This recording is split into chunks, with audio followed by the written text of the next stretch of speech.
अस्सलाम वालेकुम, welcome to my YouTube channel cooking tasty recipes. आज मैं आपके साथ शेयर करूंगी शवारमा की, जो हम लोग रेड सॉस बनाते हैं, जिसको चिली सॉस भी बोलते हैं, रेड सॉस भी बोलते हैं।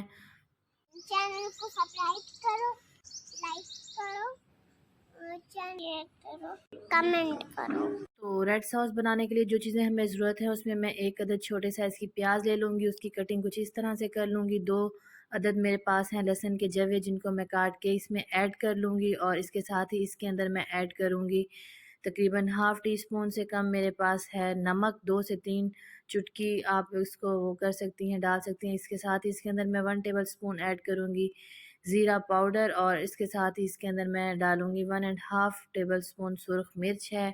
सिरका है, इसमें 1 टेबल स्पून के करीब ऐड करूँगी। आप इसको मैयर करके भी ऐड कर सकते हैं। सोया सॉस है, वो भी इसमें 1 टेबल स्पून ऐड करूँगी। अगर आप चाहें तो इस पॉइंट पर इसमें चिली सॉस भी ऐड कर सकते हैं। हाफ़ टी स्पून में इसमें ऑयल डालूँगी और इन सब चीज़ों को मैं कवर करके अच्छे से मिक्स कर लूँगी 4 से 5 मिनट के लिए।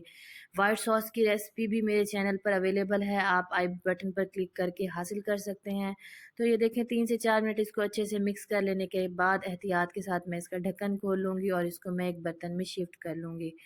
तो ये देखें, मज़ेदार सा मेरा रेड सॉस या चिली सॉस, इसको जो भी आप कहें, बनकर रेडी है। तो अब आप इसको शवारमा पर लगाएँ, ज़िंगर बर्गर पर लगाएँ, या फिर आप इसको किसी भी फ़ास्ट फूड आइटम बनाने के लिए इस्तेमाल कर सकते हैं। तो अगर आपको मेरा ये तरीका अच्छा लगा हो तो मेरी रेसिपी को ज़रूर ट्राई करें और मेरे चैनल पर लाज़मी विज़िट करें। इसके साथ ही मुझे इजाज़त